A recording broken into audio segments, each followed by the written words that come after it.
सर्वशक्तिमान प्रभु यीशु मसीह के नाम से और एक बार आप सब लोगों को इस लाइव टेलीकास्ट में मैं धन्यवाद देता हूं। परमेश्वर के नाम का, प्रभु की स्तुति और परमेश्वर की बड़ाई हम लोगों के साथ सदा बनी रहे, इसके लिए मैं परमेश्वर के पवित्र नाम को ऊंचा उठाता हूं।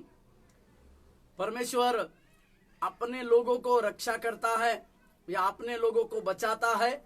इस नामक श्रृंखला में हम कई एक बातों को परमेश्वर के वचन के द्वारा अध्ययन करते आ रहे हैं। उसी में परमेश्वर की दया और परमेश्वर के अद्भुत बात हमें समझने की आवश्यकता है, क्योंकि परमेश्वर के लिखित वचन के सहारा के अनुसार परमेश्वर ने जो अपने अद्भुत भेद की बातें इस वचन में लिखित वचन के आधार पर हमें दिए हैं, उस लिखित वचन के आधार के अनुसार जब हम परमेश्वर की बातें या प्रभु के कार्य की बातें जब देखते हैं तो हमारे जीवन में परमेश्वर बड़ी अद्भुत और दया की बातें करने पाए। हालेलुया। प्रभु हमारे लिए जो आशा की बातों को रखा है उसी में हमें चलने और आगे बढ़ते रहने की भी आवश्यकता है। आइए हम अपने होसाना की बातों को दोहराए और परमेश्वर की दया की बातों को अपनी ओर से करे। होसाना की बातों को कहे, तूने मुझे माता के गर्भ में रचा है, तेरी स्तुति हो होसाना। तू अपने भय मानने वालों की इच्छा पूरी करता है, तेरी स्तुति हो होसाना। तेरी आंखों ने मेरे बिडौल तत्वों को देखा है, तेरी स्तुति हो होसाना। तू सब प्राणियों का आहार से तृप्त करता है, तेरी स्तुति हो होसाना। मैं अद्भुत रीति से रचा गया हूं, तेरी स्तुति हो होसाना। तेरे काम तो आश्चर्य के है, तेरी स्तुति हो होसाना। तू दुहाई सुनकर उद्धार करता है, तेरी स्तुति हो होसाना। मेरे चलने और लेटने की तू छानबीन करता है, तेरी स्तुति हो होसाना। तू पिसे हुओं का न्याय चुकाता है, तेरी स्तुति हो होसाना। तू अपने सब प्रेमियों की रक्षा करता है, तेरी स्तुति हो होसाना। तू भूखों को रोटी देता है, तेरी स्तुति हो होसाना। तेरे तुल्य कोई पवित्र नहीं, तेरी स्तुति हो होसाना। तू परदेशियों की रक्षा करता है, तेरी स्तुति हो होसाना। तुझको छोड़ और कोई है ही नहीं, तेरी स्तुति हो होसाना। तू अनाथों और विधवाओं को संभालता है, तेरी स्तुति हो होसाना। तू कामों को तोलने वाला है, तेरी स्तुति हो होसाना। तू खेदित मन वालों को चंगा करता है, तेरी स्तुति हो होसाना। तू मारता है और जिलाता भी है, तेरी स्तुति हो होसाना। तू नम्र लोगों को संभालता है, तेरी स्तुति हो होसाना। तू अधोलोक में उतारता और निकालता भी है, तेरी स्तुति हो होसाना। मैं लगातार आपको इस विषय के बारे में कहता हूं कि ये होसाना की प्रेयर के द्वारा या जब हम अपने जीवन में होसाना वचनों की बातों को दोहराते हैं या होसाना वचनों को हम जब क्लेम करते हैं तो परमेश्वर की ताकतें, अंधकार की शक्तियां हिल जाती है। साथ ही परमेश्वर हमें उन शत्रुओं के ऊपर एक विजय दिलाने के लिए भरपूरी से कार्य करता है। जैसे फिलिपियों का पत्री के 4 अध्याय के 13वें पद में अगर हम पढ़ते हैं तो उसमें इस प्रकार से लिखा हुआ है कि जो मुझे सामर्थ्य देता है उसी में मैं सब कुछ कर सकता हूं। इसका मतलब क्या है? कब परमेश्वर प्रेरित पौलुस को सामर्थ्य देने की बात करता है? जब प्रेरित पौलुस निराशा में रहा, प्रेरित पौलुस दुख में है, प्रेरित पौलुस निर्बलता में है, प्रेरित पौलुस बीमारियों में है, प्रेरित पौलुस कई एक परेशानियों के झुंड में है, तब वो परमेश्वर से इस प्रकार से अपेक्षा करता है कि वो परमेश्वर जो मुझे सामर्थ्य देता है मैं उसी के द्वारा सारी बातों को करता हूं। हालेलुया। परमेश्वर के नाम की महिमा और प्रशंसा होने पाए। इसका मतलब ये ना केवल वो पौलुस की बातें हैं परंतु हमारे जीवन की भी बातें हैं कि हमें भी इस प्रकार से कहने की आवश्यकता है।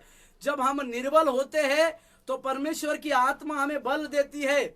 जब हम अनाथ समझे जाते हैं तो परमेश्वर के वो वचन, मैं न तुझे छोड़ूंगा कभी त्यागूंगा, इस प्रकार के बहुतायत के वचन जब हम परमेश्वर के पढ़कर परमेश्वर की ओर ताकेंगे तो हमारे जीवनों में परमेश्वर बहुतायत से कार्य करता है और उसके बहुतायत के कार्य के द्वारा हमारे जीवन में परमेश्वर अपनी दया की बातें, अपनी दयावंत बातें देता है। इससे हम लगातार याद रखने की आवश्यकता है।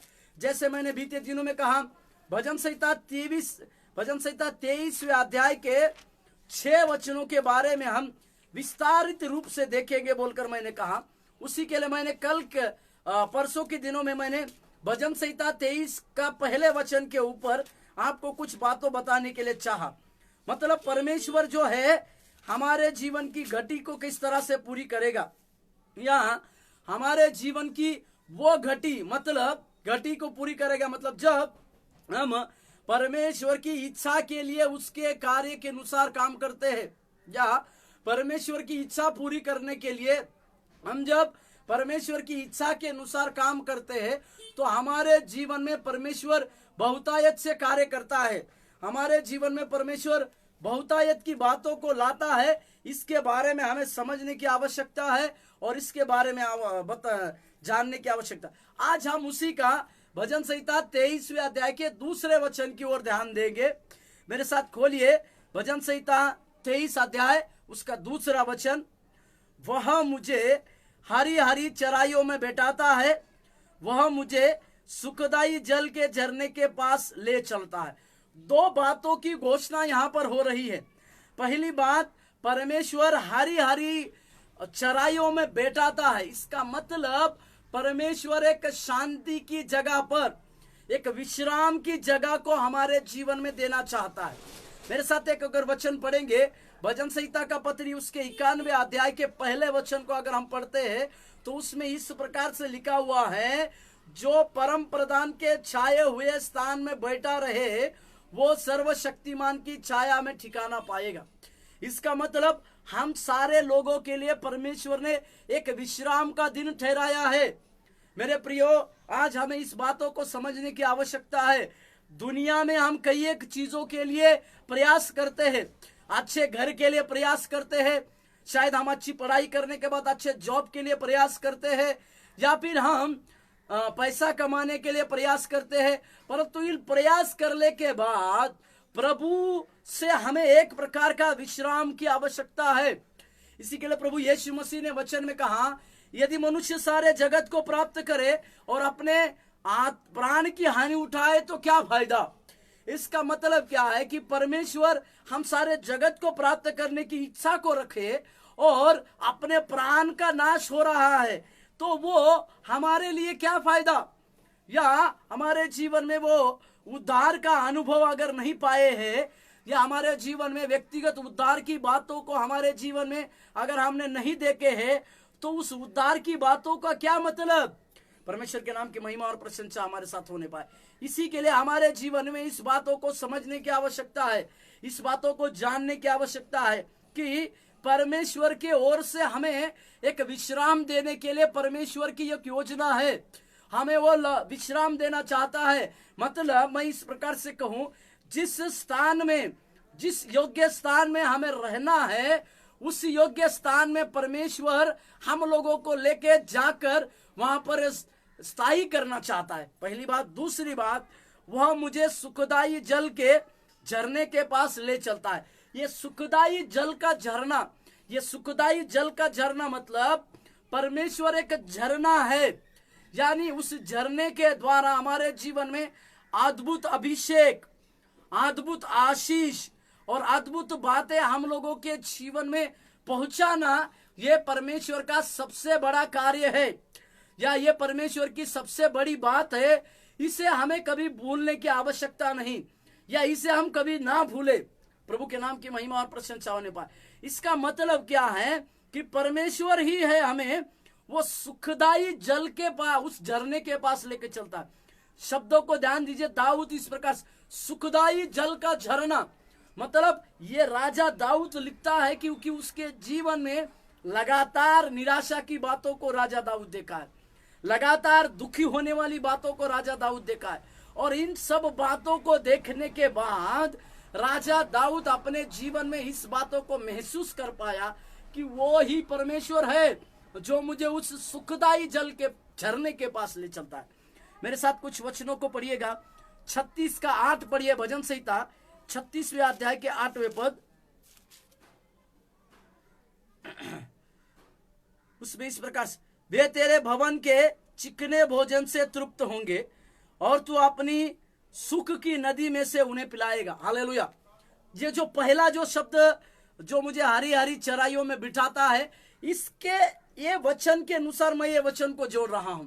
36 भजन संहिता 36 के 8, वो परमेश्वर तृप्ति करने वाला है।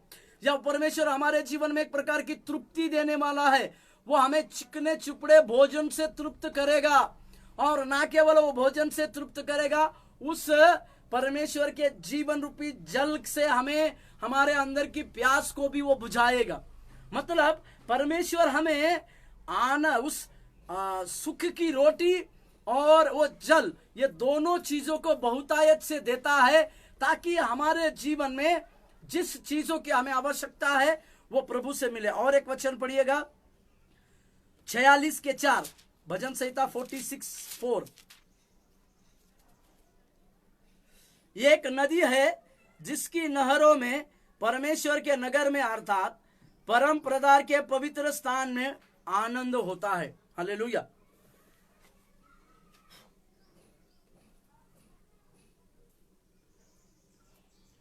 परमेश्वर के परम पवित्र स्थान में एक जो नदी बहती है, वो नदी परमेश्वर के उस स्थान, उस परम प्रधान के स्थान से निकलती है, और कई एक लोगों को आनंद की बातों को वो ये नदी से मिलती है।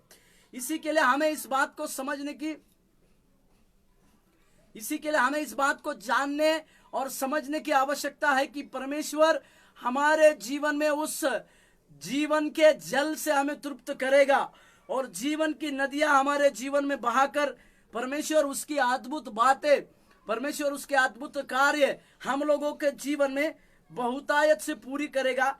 इसके विषय में हमें समझना है और आगे बढ़ना है।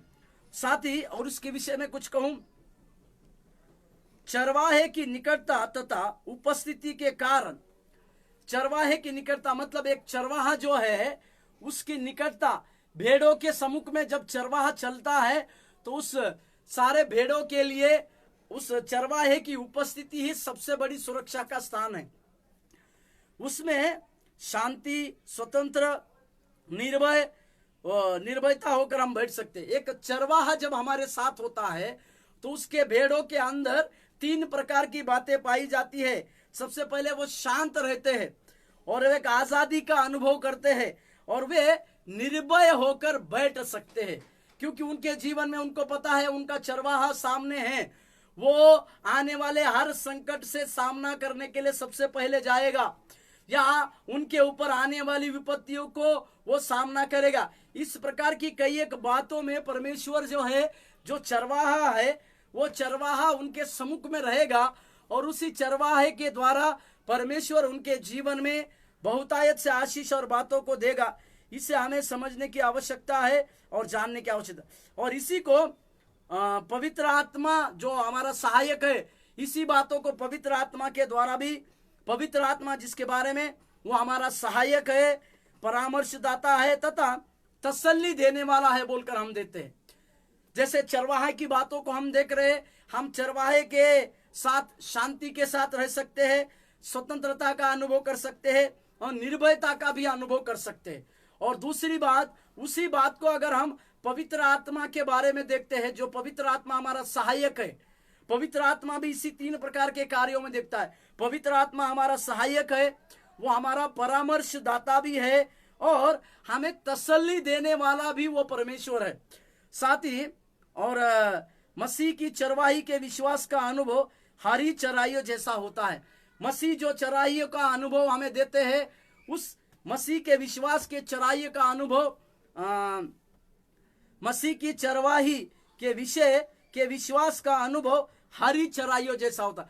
जब हम मसीह के ऊपर अपने विश्वास के अनुसार कदम को बढ़ाते हैं, विश्वास के अनुसार कदम को रखते हैं, तो हमारा मसीह के ऊपर विश्वास करना मतलब उस हरी चराइयों के जैसा होता है, जिसके वचन में मेरे साथ पढ़िएगा, पहले पढ़िएगा यूहन्ना 14 अध्याय, यूहन्ना का पत्री उसके 14वें अध्याय, यूहन्ना का पत्री उसके 14वें अध्याय उसके 16 वचन से 18 वचन तक। मैं पिता से विनती करूंगा और वह तुम्हें एक और सहायक देगा कि वह सर्वदा तुम्हारे साथ रहे, अर्थात सत्य की आत्मा, जिसे संसार ग्रहण नहीं कर सकता क्योंकि वह न उसे देखता है और न उसे जानता है। तुम उसे जानते हो क्योंकि वह तुम्हारे साथ रहता है और वह तुम में होगा। 18, मैं तुम्हें अनाथ नहीं छोड़ूंगा, मैं तुम्हारे पास आता हूं।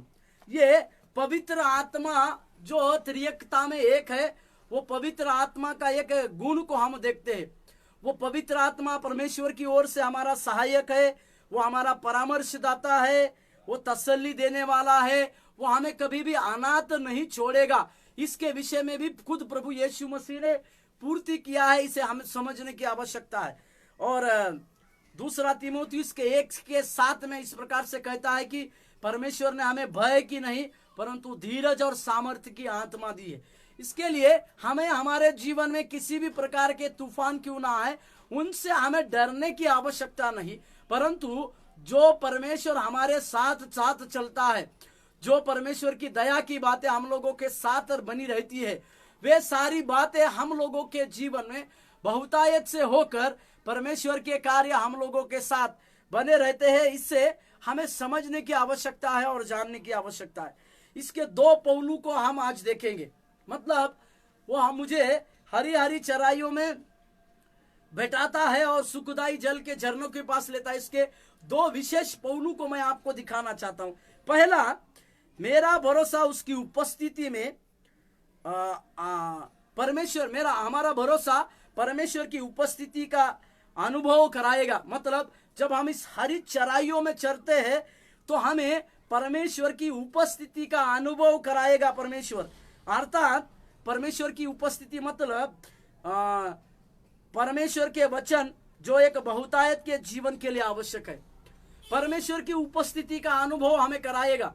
मतलब कि परमेश्वर का वचन, उपस्थिति मतलब परमेश्वर के वचन में जो बहुतायत के जीवन के लिए हमें आवश्यक है। इसके लिए मत्ती रचित सुसमाचार में 4:4 में यीशु मसीह ने कहा, मनुष्य केवल रोटी ही से नहीं परंतु हर एक वचन से जो परमेश्वर के मुख से निकला है उससे जीवित रहेगा। इसके लिए हमें ये बात को समझने की आवश्यकता है, यदि हम जीवन की भरपूरी को प्राप्त करना चाहते हैं या जीवन को प्राप्त करना चाहते हैं, तो हमारे जीवन में परमेश्वर का वचन एक जीवन रूपी है। उसको बहुतायत से हमारे जीवन में उस वचन के अनुसार चलने का अनुभव को रखने की आवश्यकता है।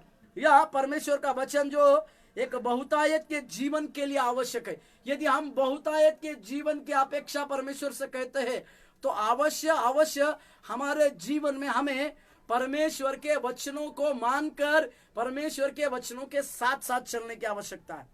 मेरे साथ एक वचन पढ़िएगा, यूहन्ना 6 32 वचन से 35वें वचन तक। यूहन्ना 6:32 से 35। यीशु ने उनसे कहा, मैं तुमसे सच सच कहता हूं कि मूसा ने तुम्हें वह रोटी स्वर्ग से न दी, परंतु मेरा पिता तुम्हें सच्ची रोटी स्वर्ग से देता है। क्योंकि परमेश्वर की रोटी वह है जो स्वर्ग से उतरकर जगत को जीवन देती है। हालेलुया। स्वर्ग से उतरकर जीवन देती है। यीशु मसीह के बारे में लिखा हुआ है। और 34, तब उन्होंने उससे कहा, हे प्रभु, यह रोटी हमें सर्वदा दिया कर। 35, यीशु ने उनसे कहा, जीवन की रोटी मैं हूं, जो मेरे पास आता है वह कभी भूखा न होगा और जो मुझ पर विश्वास करता है वह कभी प्यासा न होगा। हालेलुया। मतलब परमेश्वर के पास आने वाला हर एक व्यक्ति या परमेश्वर के वचनों को मानने वाला, परमेश्वर के वचनों के ऊपर चलने वाला हर एक व्यक्ति परमेश्वर के उस वचन रूपी भोजन से तृप्त किया जाएगा और परमेश्वर के वचन रूपी पानी के द्वारा उसकी प्यास मिटाई जाएगी। इसी के लिए यदि हम बहुतायत का जीवन की अपेक्षा करते हैं तो इस लिखित वचनों के ऊपर हमारे जीवन को रखकर चलने की आवश्यकता है। परमेश्वर के वचन हमारे जीवन में क्या कहता है और उस परमेश्वर के वचनों के आधार पर हम किस प्रकार से अपना जीवन को व्यतीत करते हैं, इस प्रकार की कई एक बातें हमारे जीवन में हमें लगातार परमेश्वर की ओर से करने की आवश्यकता है। इसे हमें जानना और परमेश्वर की ओर से प्राप्त करना आवश्यक है। और एक वचन पढ़िएगा, यूहन्ना 6:63 वाक्य। यूहन्ना 6:63।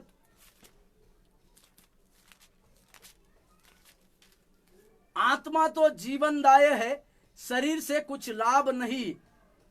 जो बातें मैंने तुमसे कही है वे आत्मा है और जीवन है। प्रभु यीशु मसीह इस बात के ऊपर जोर देते हैं कि आत्मा जो है जीवन है और आत्मिक बातों में ही जीवन है, और परमेश्वर का जीवन इस लिखित वचन है। जब हम इस लिखित वचनों के सहारे अपने जीवन की बातों को टटोलते हैं, अपने जीवन का मूल्यांकन करते हैं, तो हमारे जीवन में हमें स्पष्ट रीति से ये समझ आता है कि परमेश्वर हम लोगों के जीवन में किस प्रकार से कार्य कर रहे हैं। और एक वचन पढ़िएगा, यूहन्ना 8 अध्याय के 31वें वाक्य, यूहन्ना 8:31। तब यीशु ने उन यहूदियों से जिन्होंने उस पर विश्वास किया था कहा, यदि तुम मेरे वचन में बने रहोगे तो सचमुच मेरे चेले ठहरोगे। प्रभु यीशु मसीह एक नई शिक्षा को देते हैं, चेला बनने की एक सबसे बहुमूल्य शिक्षा को यहां पर देते हैं। अगर हम चेला बनना है या प्रभु यीशु मसीह का हमें चेला बनने की आवश्यकता है, तो हमें उसके वचन में बने रहना है। जैसे मैंने पिछले वचन में पढ़ा, आत्मा जीवन है और यह जीवन, आत्मिक जीवन इस वचन में है। जो लोग वचन के ऊपर अपने जीवन को समर्पितता का जीवन जीते हैं, उनके अंदर परमेश्वर बहुतायत की बातों को लाता है, उनके अंदर परमेश्वर बहुतायत के कार्यों को करता है, और उन्हीं के अंदर परमेश्वर की दया और उन्हीं के अंदर परमेश्वर की कृपा की बातें सदैव आती है। इसके विषय में हमें समझने की आवश्यकता है। और एक वचन पढ़िए, यूहन्ना 10:9, यूहन्ना रचित सुसमाचार 10वें अध्याय के 9वें पद। द्वार मैं हूं, यदि कोई मेरे द्वारा भीतर प्रवेश करे तो उद्धार पाएगा और भीतर बाहर आया जाया करेगा और चारा खाएगा। इसका मतलब प्रभु यीशु मसीह अपने आप को एक द्वार के रूप में देखते हैं, अपने आप को वो उद्धार का द्वार कहलाते हैं। मतलब प्रभु यीशु मसीह वो उद्धार का द्वार है जिसके लिए हर एक व्यक्ति को, जिसको उद्धार अवश्य है, हमारे जीवन में उद्धार की आवश्यकता है, वे सारे लोगों को अवश्य है कि प्रभु यीशु मसीह के द्वारा ही उद्धार मिल सकता है। इसी के लिए प्रेरितों के काम उसके 4 अध्याय के 12वें पद में मेरे साथ खोलिए। प्रेरित 4:12 में इस प्रकार से कहा पतरस ने, किसी दूसरे के द्वारा उद्धार नहीं, क्योंकि स्वर्ग के नीचे मनुष्य में और कोई दूसरा नाम नहीं दिया गया जिसके द्वारा हम उद्धार पा सके। केवल यीशु मसीह ही वो द्वार है, या यीशु मसीह ही हमारे लिए एक उद्धार का द्वार है जिसके द्वारा हम अपना उद्धार को पा सकते हैं। और यीशु मसीह ने यूहन्ना 14:6 में इस प्रकार से भी कहा, यूहन्ना 14:6, यीशु ने उससे कहा, मार्ग और सत्य और जीवन मैं ही हूं,